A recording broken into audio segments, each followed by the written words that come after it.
Welcome, dear students and subscribers, to my channel, Life Science Biology with Professor Rajkumar, Department of Biology, Adamji Government Science College, Karachi. Students, today we are here, lecture number 8, for discussing the chapter number 6, Prokaryotes. The title topic जिसकी हम आज बात करेंगे और उसको हम कहते हैं यहाँ पे जो टॉपिक की हम बात करेंगे different groups of bacteria. Bacteria के जो डिफरेंट ग्रुप्स हैं उनके बारे में आज हम डिस्कस करेंगे हमारे इस लेक्चर नंबर 8 के अंदर, जो आपके चैप्टर नंबर 6 के साथ ताल्लुक रखते हैं। तो स्टूडेंट, सबसे पहले अगर आप देखें तो जब हम बात करते हैं हमारी इस स्क्रीन को अगर आप देखें तो जो major are different groups of bacteria. Number one, we have seen the Carol Woos establish the evolutionary relationship among the species based on the differences in ribosomal RNA sequences in different organisms here. तो student, जो आपके जो scientist हैं जिसको हम कहते हैं Carol whose कहते हैं, इन्होंने स्टेब्लिश किया था कि एवोल्यूशनरी रिलेशनशिप, ये जो एवोल्यूशनरी पॉइंट ऑफ व्यू से जो ताल्लुकात हैं अमंग द स्पेशीज, जानदारों के अंदर जो स्पेशीज के अंदर जो उनके जो ताल्लुकात हैं, उनके जो रिलेशनशिप है, किस बेस पे किए थे? based on the differences in the ribosomal RNA sequences in different organisms here. तो स्टूडेंट, जो आपके जो ये जो डिफरेंट स्पेशीज है इनके अंदर अगर हम देखें, इनके अमंग अगर हम ये करना चाहें, तो जो एवोल्यूशन रिलेशनशिप है उनको अगर हमने बेस बेस जो बनाया हुआ, किस बेस पे बनाया हुआ? Ribosomal RNA sequences in different organisms here. तो जब हम राइबोसोमल आरएनए की सीक्वेंसेस की बात करेंगे तो ये एक अलग से एक टॉपिक हो जाएगा, अलग से एक लेक्चर हो जाएगा ये। तो लेकिन अभी आप सिर्फ ये समझ लें कि इसका जो बेस है वो आपका क्या है? राइबोसोमल आरएनए है। उनकी सीक्वेंस के बेसिस के हिसाब से आपके इन जानदारों को हमने ग्रुप में तकसीम कर दिया गया है। ये जो मेजर ग्रुप हमने बना दिए गए हैं। तो नंबर 2 पे हम देखते हैं कि Doman bacteria on the basis of the ribosomal RNA sequences are classified into the 5 major phyla here. तो स्टूडेंट, ये भी याद रखना है कि जो एमसीक्यू के हवाले से आपके पास ये क्वेश्चन आ सकता है कि जो डिफरेंट ग्रुप्स हैं जिसमें जो आपका डोमेन बैक्टीरिया है और वो जो आरएनए की सीक्वेंस के बेसिस के हिसाब से कितने ग्रुप के अंदर तकसीम किया गया है। तो अब 5 मेजर ग्रुप्स हैं आपके, और जिनके नाम अभी मैं कॉल करता जाऊंगा। नंबर 1 इन ऑर्डरिंग में, प्रोटियोबैक्टीरिया, क्लेमडियास, ग्राम नेगेटिव बैक्टीरिया जिसको हम कहते हैं, स्पाइरोकीट्स हैं, साइनोबैक्टीरिया हैं, और ग्राम पॉजिटिव बैक्टीरिया हैं। ये 5 आपके पास जो मेजर ग्रुप है, मेजर फाइला है, और वन बाय वन हम इनको डिस्कस करते जाएंगे। ये आपकी स्क्रीन पे अगर आप देखें तो एक टेबल आपके पास आ गया है जिसको हम कहते हैं डिफरेंट ग्रुप्स ऑफ बैक्टीरिया, और इस ऑर्डरिंग में अगर हम चेक करें तो फाइला, कैरेक्टरिस्टिक्स और एग्जाम्पल्स हियर। नंबर 1 पे स्टूडेंट, जब हम बात करते हैं कि आपके ये जो सबसे पहले आता है कि प्रोटियोबैक्टीरिया है। प्रोटोबैक्टीरिया की जब हम बात करते हैं तो उसके कैरेक्टर की तरफ अगर आप देखें तो हमने राइट डाउन किया हुआ है कि ये फ्री लिविंग है। ये वो जानदार हैं जो फ्री लिविंग है, और सिम्बियोट्स भी हो सकते हैं। देखें, सिम्बियोट्स हम कहते हैं कि वो जानदार जो आपस में ताल्लुक कायम करें। जैसे आपने म्यूचुअलिज्म पढ़ा होगा, और इससे प्रीवियस क्लासेस में हम बता चुके हैं आपको ये, कि आपके ये जो सिम्बायोट्स हैं कि जानदार के they live together with each other and to both get the benefits here for the beneficial response here. Like इसको हम कहते हैं सिम्बियोट्स कहते हैं। जैसे आपके पास जो नाइट्रोजन फिक्सिंग बैक्टीरिया होते हैं जो नाइट्रोजन को फिक्स करते हैं, और नाइट्रोजन को फिक्सिंग बैक्टीरिया को हम कहते हैं यहाँ पे नाइट्रोजन फिक्सिंग बैक्टीरिया कहते हैं, तो वो भी सिम्बियोट्स में आ जाते हैं। तो इसमें फ्री लिविंग भी होते हैं विदाउट एनी रिलेशनशिप, और to make the relationship symbiotes कहते हैं, और सम आर द पैथोजेनिक है। तो देखिए, कुछ ऐसे भी हैं जो बीमारी फैलाते हैं जिनको हम कहते हैं पैथोजेनिक कहते हैं, डिजीज काजिंग एजेंट कहते हैं। जिसमें अगर हम एग्जांपल लेना चाहें स्टूडेंट यहाँ पे तो है हेलिकोबैक्टर पाइलोरी। जैसे Helicobacter pylori, that the name of the bacteria, and that में काज द डिजीज, जिसको हम कहते हैं स्टमक अल्सर के लिए कॉल करते हैं, और सल्मोनिना काज द फूड पॉइजनिंग है। तो जैसे अगर हमने देखा कि हेलिकोबैक्टर पाइलोरी है वो काज करते हैं स्टमक अल्सर, ये भी आपको एमसीक्यू के हवाले से याद रखना है कि stomach ulcer is caused by, तो we know very well the Helicobacter pylori है। Food food poisoning is caused by, जिसको हम कहते हैं उस बैक्टीरिया को हम कहते हैं सल्मोनेलिया बैक्टीरिया कहते हैं ये। तो ये तो हम कहते हैं प्रोटियोबैक्टीरिया की हम बात कर रहे हैं यहाँ पे ये। नंबर 2 पे स्टूडेंट हम देखते हैं कि क्लेमिडियास की हम बात करते हैं। क्लेमिडियास जिसको हम कहते हैं ग्राम नेगेटिव बैक्टीरिया कहते हैं। देखिए, ग्राम नेगेटिव बैक्टीरिया की तरफ जब हम बढ़ते हैं, उसके कैरेक्टर की तरफ आ जाते हैं, तो ये ऑब्लिगेट इंट्रासेलुलर पैरासाइट है, और ये ऑब्लिगेट है और इंट्रासेलुलर पैरासाइट की हम बात करते हैं। देखिए स्टूडेंट, जब हम बात करते हैं कि ये जो ऑब्लिगेट है और इंट्रासेलुलर है, इंट्रासेलुलर कहते हैं विद इन सेल, सेल के अंदर रहते हुए, होस्ट के अंदर रहते हुए, और ये ऑब्लिगेट है, मीन ये आपके विदाउट आपके जो होस्ट के ये रह नहीं सकते, ये मल्टीप्लाई हो नहीं सकते, उनको हम कहते हैं ऑब्लिगेट कहते हैं। Mean obligate they are living on the living host here. ये रहते कहाँ पे हैं? लिविंग होस्ट के ऊपर रहते हैं। इंट्रासेलुलर पैरासाइट की हम बात करते हैं तो इंट्रासेलुलर पैरासाइट होते हैं, and don't retain the stain crystal violet here due to the low peptidoglycan in their cell wall here. तो स्टूडेंट वैसे भी जनरली अगर हम बात करते हैं तो आपके जो ग्राम नेगेटिव बैक्टीरिया जैसे क्लेमिडिया ग्राम नेगेटिव बैक्टीरिया है। ग्राम नेगेटिव बैक्टीरिया क्यों कहते हैं इनको ये? तो अगर हम इनको चेक करना चाहें, क्योंकि ये हमने इसी पॉइंट के अंदर हमने राइट डाउन किया हुआ है कि don't retain the stain crystal, crystal violet को ये स्टेन नहीं कर पाते। क्यों नहीं कर पाते? Due to the low peptidoglycan in their cell wall. Cell wall को अगर हम चेक करते हैं ग्राम पॉजिटिव ग्राम नेगेटिव को, तो ग्राम नेगेटिव की जो सेल वॉल है उनके जो पेप्टिडोग्लाइकेन की जो लेयर होती है वो थिन, वो आपकी क्या होती है? लो होती है। जब लो है, एज ए थिन वॉल है, तो ये आपके जो इनको स्टेन नहीं कर पाती। लेकिन अगर स्टेन कर भी पाती है तो किसको करती है? यहाँ पे आपके जो सेफरिन या पिंक कलर के जो होते हैं उनको भी स्टेन कर पाते हैं, लेकिन आपके जो क्रिस्टल वायलेट को नहीं कर पाते, इसीलिए हमको कहते हैं ग्राम नेगेटिव बैक्टीरिया कहते हैं ये। या आगे चल के हम ग्राम पॉजिटिव ग्राम नेगेटिव की बात भी और भी हम डिस्कस करेंगे आगे चल के। इसमें स्टूडेंट अगर हम चेक करना चाहें तो ये एक आपके पास सामने ये क्लेमिडिया है, और क्लेमिडिया दैट में कहा डिजीज जिसको हम कहते हैं क्लेमिडिया ट्रैकोमैटिस कहते हैं। और ये आपकी जो क्लेमिडिया ट्रैकोमैटिस है, अगर हम इस बीमारी को हम चेक करें तो ये एसटीडी डिजीज है। ये एसटीडी कहते हैं सेक्सुअल ट्रांसमिटेड डिजीज। देखिए सेक्सुअल ट्रांसमिटेड डिजीज हम उनको कहते हैं कि जो सेक्स के थ्रू ट्रांसमिट हो from the one to the another. अगर आप चेक करें कि दो पार्टनर हैं and which are involve in the sex which are involve in intercourse here, if the one is infected with the chlamydia, आपके जो bacteria है ये क्लेमिडिया डिजीज के साथ वो इन्फेक्टेड है, तो that can transmitted from the one partner to another partner, from the infected person to the healthy person here. इसी तरह से ये एसटीडी हमको कहते हैं, और वो एसटीडी में आपके पास आ जाती है क्लेमिडिया ट्रैकोमैटिस आपके पास है। और इस बात आती है कि ये जो क्लेमिडिया ट्रैकोमैटिस है इसमें होता क्या है? तो देखिए स्टूडेंट जब हम बात करते हैं आपकी ये जो क्लेमिडिया ट्रैकोमैटिस की हम बात करते हैं, ये जो आपकी जो डिजीज है क्लेमिडिया ट्रैकोमैटिस, इनको अगर हम चेक करें तो इसमें यूरिथ्राइटिस in male and सर्विटिस in female है। देखिए जो मेल के जो यूरिथ्राइटिस है जहाँ से यूरिन पास आउट होता है उनके अंदर प्रॉब्लम होती है, और फीमेल की जो सर्विटिस है जहाँ पे भी हम यूरिन की पासिंग होती है जिसको हम कहते हैं यहाँ पे क्या सर्विटिस कहते हैं, सर्विटाइज को अगर हम चेक करना चाहें तो वहां पे भी हम क्या देखते हैं उन पे भी इन्फेक्शन हो जाता है, वहां पे भी प्रॉब्लम होती है यूरिनेशन में। अगर हम और आगे चलना चाहें आपकी जो क्लेमिडिया ट्रैकोमैटिस है जिसको हम कहते हैं एसटीडी डिजीज कहते हैं, ये अगर हम जनरली चेक करें तो थोड़ा सा याद रखना है एमसीक्यू के हवाले से कि दैट में occur in both male and female, ये दोनों में होती है, ये भी ये चीज याद रखनी है आपको ये। और ये दोनों में होती है मेल एंड फीमेल, और मेल में है तो यूरिथ्राइटिस कहते हैं और फीमेल में है तो सर्विटाइटिस कहते हैं, ये दोनों चीजें याद करनी है आपको ये। साथ साथ फिर हम देखते हैं कि इसके अंदर होता क्या है, और अगर चेक करना चाहें तो हम कहते हैं कि जो आपका जो पेशेंट है इस बीमारी में जो मुब्तला हो जाता है उसमें हम कहते हैं कि पेनफुल यूरिनेशन होती है, वेजाइनल डिस्चार्ज इन वुमेन। जो आपके जो ये जो वुमेन है इनके जो वेजाइनल डिस्चार्ज होता है वो भी इन्हीं के थ्रू हम यहाँ चेक करते हैं। Discharge from the penis in main, ये जो हम देखते हैं कि विदाउट एनी सेक्सुअल कॉपुलेशन, लेकिन अगर ये ऑटोमेटिकली अगर वेजाइनल डिस्चार्ज हो, या आपके जो मेल के अंदर जो पेनिस से डिस्चार्ज हो, और विदाउट एनी कॉपुलेशन अगर ये डिस्चार्जिंग शुरू हो, without sense of the sake without sense of the intercourse here, अगर इस तरह की चीजें अगर निकलना शुरू हो जाए तो हमको कहते हैं यहाँ पे क्या कहते हैं क्लेमिडिस ट्रैकोमैटिस कहते हैं।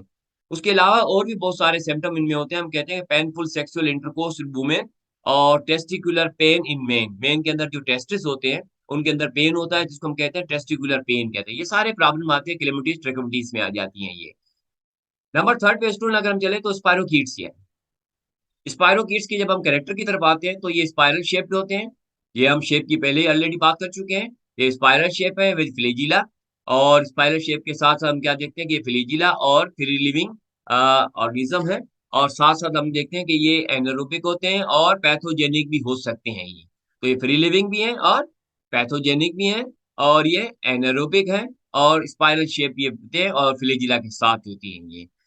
बाद में फिर हम बात करते हैं कि ये जो आपकी जो ये जो स्पायरोकीट्स हैं, जब हम स्पायरोकीट्स की बात करते हैं तो स्पायरोकीट्स को अगर हम चेक करना चाहें तो ये जो इनके जो अगर हम एग्जांपल को चेक करें तो ट्रेपोनेमा पैलिडम, ट्रेपोनेमा पैलिडम की बात करते हैं तो ये आपके बैक्टीरिया का नाम है, और दैट में काज द डिजीज जिसको हम कहते हैं साइफिलिस कहते हैं।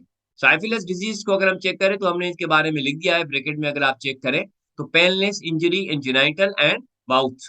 इनका आपका जो ये माउथ है, आपके जो जेनाइटल एरिया है, उनमें हम क्या देखते हैं कि पेनलेस इंजरी हो जाती है, इंजरी होती है लेकिन वो पेनलेस होती है, जिसको हम कहते हैं साइफिलिस कहते हैं। उसके अलावा इसी साइफिलिस के अंदर हम और बहुत सारे सिम्टम चेक करते हैं कि वो जो पेशेंट है वो फीवर में मुब्तला हो जाते हैं, और उनके जो लैम्फ नोड होते हैं उसमें स्वेलिंग हो जाती है, हेडेक रहता है इनके पास, वेट लॉस होना शुरू हो जाता है, फटीग है, और ये बहुत सारे प्रॉब्लम आ जाते हैं जिसको हम कहते हैं साइफिलिस कहते हैं। साइफिलिस में ये सारे प्रॉब्लम आ जाते हैं, और ये ट्रेपोनिमा पैलिडम की वजह से ही हम यहाँ चेक करते हैं ये। फिर स्टूडेंट हम आगे हम जब बात करेंगे तो साइनोबैक्टीरिया है। देखिए जो साइनोबैक्टीरिया है, जिसमें अगर हम चेक करें तो आपके जो मेन कैरेक्टर हैं जिसमें देखें ब्लू ग्रीन अल्जा है। और इनको बिल्कुल अलजा क्यों कहते हैं? हमें पता है कि because they have the pigments, और वो पिगमेंट्स इनके पास मौजूद हैं, जो आपके जो ब्लू कलर को शो करते हैं और आपके ग्रीन कलर को शो करते हैं, जैसे क्लोरोफिल की मौजूदगी ग्रीन को शो करती है। और आपके ये जो बहुत सारे पिगमेंट्स इसके अंदर मौजूद होते हैं, उसके अलावा हम क्या देखते हैं कि अक्यूटिक है और क्लोरोफाइलस हैं ये। अब बात आती है कि ये जो एग्ज़ाम्पल कौन से हैं, जिसमें हम देखते हैं कि Prochlorococcus, Prochlorococcus most abundant photosynthetic organism on earth. ये देखें मोस्ट, ये आपका एमसीक्यू के हवाले से मोस्ट इंपॉर्टेंट क्वेश्चन है ये, कि जो प्रोक्लोरोकोकस है, ये मोस्ट अब्यूटेंट फोटोसिंथेटिक ऑर्गेनिज्म है ऑन अर्थ। अर्थ के ऊपर अगर हम देखना चाहें तो मोस्ट अब्यूटेंट फोटोसिंथेटिक ऑर्गेनिज्म कौन सा है? प्रोक्लोरोकोकस, और जिसको हम कहते हैं साइनोबैक्टीरिया कहते हैं ये। साथ-साथ स्टूडेंट बात करते हैं कि ग्राम पॉजिटिव बैक्टीरिया, बात आ गई ग्राम पॉजिटिव की, जैसे कैलामिटी ग्राम नेगेटिव था, अब हम बात करते हैं ग्राम पॉजिटिव बैक्टीरिया की बात करते हैं। तो ग्राम पॉजिटिव बैक्टीरिया जब हम उसके कैरेक्टर की तरफ आते हैं, तो नंबर 1 पे हमने कहा कि पैथोजेनिक है, दे दैट में कहा the disease, disease causing agent है ये। और ये डिकम्पोज़र्स भी हैं, जो डेड मटीरियल होता है उनके ऊपर अटैक करते हैं, उनको डिकम्पोज़ करते हैं, उनमें से बहुत सारी चीज़ें रिलीज़ करते हैं, and which are beneficial for the organism, for the environment here. और साथ-साथ हम देखते हैं कि and retain the stain crystal violet here. अब देखें कि जब हम क्लेमिडियाज़ की बात कर रहे थे, तो ये रिटेन नहीं कर पा रहे थे क्रिस्टल वायलेट को। क्यों? Due to the low peptidoglycan in their cell wall. But जब हम बात करते हैं आपके ग्राम पॉजिटिव बैक्टीरिया की, तो ये रिटेन करते हैं क्रिस्टल वायलेट को। क्यों? ये भी आपका रीज़निंग क्वेश्चन है, due to the high peptidoglycan. यहाँ पे हमने देखा कि लो पेप्टिडोग्लाइकेन था। यहाँ पे हम चेक करते हैं स्टूडेंट, तो high peptidoglycan in their cell wall and without outer membrane here. ये सारे कैरेक्टर हम चेक करते हैं, जिसको हम कहते हैं ग्राम पॉजिटिव बैक्टीरिया कहते हैं। अब बात आती है कि ग्राम पॉजिटिव बैक्टीरिया भी बहुत सारे होते हैं, जिसमें हमने अगर यहाँ पे हमने दिया हुआ है कि क्लोस्ट्रिडियम बोटुलिनियम है। क्लोस्ट्रिडियम बोटुलिनियम की हम बात करते हैं तो the name of the bacteria gram positive bacteria है, और ये प्रोड्यूस करते हैं टॉक्सिन मटेरियल्स। और वो जो टॉक्सिन मटेरियल है that accumulate in the nervous system के अंदर ये अक्यूमुलेट हो जाता है। और जब ये नर्वस सिस्टम में अक्यूमुलेट हो जाता है तो इसमें दैट में काजिंग द प्रॉब्लम, जिसको हम कहते हैं बोटुलिज्म्स कहते हैं। अब ये बोटुलिज्म्स आपके साथ ये प्रॉब्लम आ जाती है। और जब हम बात करते हैं कि ये जो बोटुलिज्म है, जब हमने इनको चेक किया तो उसमें, और उसके साथ-साथ फिर हम चेक करते हैं कि बैसिलस की हम बात करते हैं। तो स्टूडेंट जब हम बैसिलस की बात करते हैं तो बैसिलस को अगर आप चेक करें, तो ये आपके सामने जो बैसिलस हमने जो ये bacillus anthrax काज़ेज़ the anthrax disease here, और जिसको हम कहते हैं मेलाग्नेंट पस्ट्यूल्स कहते हैं। तो देखिए स्टूडेंट जो आपके सामने ये जो 2 बैक्टीरिया हैं, और ये जो दोनों बैक्टीरिया की जब हम बात करते हैं, तो ये जो दोनों बैक्टीरिया हैं, जिसको हम कहते हैं क्लोस्ट्रिडियम बोटुलियम कहते हैं, और क्लोस्ट्रिडियम बोटुलियम दैट में कॉज़ अ प्रॉब्लम, और जो ये प्रॉब्लम क्रिएट करते हैं क्योंकि दैट में रिलीज़ द टॉक्सिन मटीरियल, और वो नर्वस सिस्टम में एक्यूमुलेट हो जाता है, जिसको हम कहते हैं बोटुलिज़म्स कहते हैं। और इसी तरह से आपके सामने जो बैसिलस एंथ्राक्स है, ये भी नेम ऑफ द बैक्टीरिया है, और ये एक प्रॉब्लम क्रिएट करते हैं, डिजीज़ कॉजिंग एजेंट है, जिसको हम कहते हैं एंथ्राक्स कहते हैं। एंथ्राक्स कहते हैं, मेलाग्नेट पस्ट्यूल्स कहते हैं। मेलाग्नेट पस्ट्यूल की जब हम बात करते हैं, तो इसमें होता ये है कि जो पेशेंट है, उनकी बॉडी को अगर हम चेक करें तो उसके ऊपर ब्लिस्टर्स आ जाते हैं, और कफ रहती है, नोज़िया है, वोमिटिंग है, ये सारे प्रॉब्लम आ जाते हैं आपके ग्राम पॉजिटिव बैक्टीरिया की वजह से हम चेक करते हैं। आगे चल के मैं आपको इनको डायग्रामेटिकली दिखाऊँगा बेटा, ये जो जितनी भी आपके सामने अगर हम चेक करें तो ये डिफरेंट ग्रुप्स ऑफ बैक्टीरिया हैं। अगर आप इसी स्क्रीन को चेक करें तो ये प्रोटियोबैक्टीरिया आपके सामने हमने इसकी पिक रखी हुई है ये। और उसके साथ-साथ ग्राम नेगेटिव बैक्टीरिया है, क्लेमिडियास की हमने ये पिक रखी हुई है, अगर आप देख के चेक करें तो ग्राम नेगेटिव बैक्टीरिया है, और ये आपके सामने है। ग्राम नेगेटिव बैक्टीरिया, पेप्टोग्लाइकेन की लेयर का अगर हम चेक करें तो ये थिन हमें नज़र आती है, लो पेप्टोग्लाइकेन हम चेक कर रहे हैं। और इसी तरह से ये आपके सामने स्पाइरोकीट्स है, और ये स्पाइरोकीट्स की अगर हम चेक करें तो स्पाइरोकीट्स बैक्टीरिया आपके सामने इसकी पिक हमने रखी हुई है। और ये सारे इसकी जो स्ट्रक्चरली अगर आप चेक करें, लेकिन हमें कोई इसकी स्ट्रक्चर को यहाँ देखना नहीं है, लेकिन सिर्फ हमें मालूम होनी चाहिए स्पाइरोकीट बैक्टीरिया है क्या चीज़ ये और क्या उसके कैरेक्टर हैं। और उस कैरेक्टर के साथ-साथ हमने उसके जो सामने जो हमने कुछ एग्ज़ाम्पल आपके सामने रखे हुए हैं that may cause a problem. और साथ-साथ फिर हमने यहाँ अगर आप पिक नंबर 4 पे चेक करें तो ये साइनोबैक्टीरिया है। ये साइनोबैक्टीरिया की स्ट्रक्चर आप चेक कर रहे हैं और जिसके अंदर आपको ये हेटेरोसिस नज़र आ रहे हैं और साथ-साथ हम देखते हैं म्यूसिलीजिनियस शीट्स आप चेक कर रहे हैं। पूरी बॉडी के ऊपर ये कवर्ड है, mucilaginous sheets heterocysts nitrogen fixing structure है ये। आपके साइनोबैक्टीरिया के अंदर मौजूद होते हैं, ये सिंगल भी होते हैं, कॉलोनियल फॉर्म में होते हैं। इसकी डिटेल तो हम अभी यहाँ नहीं करेंगे, लेकिन थोड़ी-सी हमने कैरेक्टर की बात कर दी है यहाँ पे। और उसके साथ-साथ फिर हमने जैसे क्लोस्ट्रिडियम या इस तरह की बैक्टीरिया के हमने नाम लिखे हुए हैं, एंथ्रेक्स वगैरह, तो ये ग्राम पॉज़िटिव बैक्टीरिया हैं और इन्हीं ग्राम पॉज़िटिव बैक्टीरिया को जब हम चेक करते हैं, तो ये ग्राम पॉज़िटिव बैक्टीरिया के हमने यहाँ पे कुछ बहुत सारी पिक्स यहाँ शो की हुई है। स्टूडेंट जब हम बात करते हैं कि देखें ये प्रॉब्लम आपके सामने है। जिसमें हमने बताया कि जो एंथ्रेक्स है, साइफिलिस है, एंथ्रेक्स में जो अभी मैंने आपको बताया कि ब्लिस्टर्स आते हैं और वो ब्लिस्टर्स से अगर आप चेक करें तो ये सामने अगर आप चेक करें तो पिक नंबर 1 पे आपके सामने है और जिसमें हम यहाँ पे क्या देख रहे हैं कि ये एंथ्रेक्स में कि एंथ्रेक्स के अंदर आपके पास ब्लिस्टर्स को नोज़िया, वोमिटिंग, कफ ये सारे प्रॉब्लम आ जाते हैं आपके इसी एंथ्रेक्स की जब हम बात करते हैं। नंबर 2 पे स्टूडेंट जब आप बात करते हैं कि हम साइफिलिस की, तो साइफिलिस में मैंने आपको पहले ही बताया था कि फीवर होता है, नोड जो होते हैं वो स्वेलिंग हो जाते हैं, lymph node, headache, weight loss, fatigue इस तरह के ये प्रॉब्लम आ जाते हैं। और फिर साथ-साथ हमने आपने देखा बताया कि बोटुलिज़्म की बात की थी। तो देखें जो बोटुलिज़्म है, मैंने आपको बताया कि ये जो आपके बैक्टीरिया है, दैट में प्रोड्यूस द टॉक्सिन मटीरियल और वो टॉक्सिन मटीरियल आपका स्टोर्ड हो जाता है in the nervous system here और इस नर्वस सिस्टम के अंदर दाखिल होने के बाद ये बहुत सारे प्रॉब्लम क्रिएट करते हैं। अगर आप चेक करें तो नंबर 1 पे आप देखें ट्रबलिंग इन ब्रीथिंग ये बोटुलियम में आ जाता है आपका और अगर हम चेक करें तो शॉर्ट स्पीच आपकी जो स्पीड है वो शॉर्ट्स हो जाती है और फिर हम देखते हैं कि फ्लड्स हो जाती हैं। उसके साथ हम देखते हैं कि ट्रबल स्वेलिंग जो स्वेलिंग में हमें प्रॉब्लम होगी और ड्रॉपी आईलाइट्स होंगे। आईलाइट्स की हम बात करेंगे तो ड्रॉपी हमें नज़र आएँगे और ब्लरी विज़न होगी। विज़न को अगर हम चेक करें तो ब्लर नज़र आएगी और वीक मसल्स होंगे। ये सारे आपके हम कहते हैं जिसको हम कहते हैं बोटुलिज़्म कहते हैं। तो ये बोटुलिज़्म के अंदर हमने चेक किया कि ट्रबलिंग ब्रीथिंग हो गया, स्लर्ड स्पीच हो गई आपकी और ट्रबल स्वेलिंग हो गया और ड्रॉपी आईलिड्स ये सारे प्रॉब्लम है जिसको हम कहते हैं बोटुलिज्म कहते हैं। तो बोटुलिज़्म्स की हमने बात की, साइफिलिस की हमने बात की और एंथ्रेक्स की हमने बात की। ये सारे हम क्या चेक करते हैं कि ये सारे प्रॉब्लम है और ये जो डिज़ीज़ कॉज़िंग एजेंट है जिनको हम कहते हैं बैक्टीरिया कहते हैं, ये 5 ग्रुप हमने आपके सामने राइट डाउन किए हुए हैं और इन्हीं 5 ग्रुप को वन बाय वन हम चेक कर चुके हैं स्टूडेंट्स। तो मुझे उम्मीद है कि ये आपको बात समझ में आ गई होगी जो हमने आज बात की है आपकी जो डिफरेंट ग्रुप्स ऑफ बैक्टीरिया की जो बात की है और ये जो 5 ग्रुप हमने देखे I hope you understood. If you have any question about this topic, so comment down, ask the question. I will try to reply everyone in my last lecture of this chapter. Don't forget to like, share, comment, and subscribe to my YouTube channel. Thanks, students.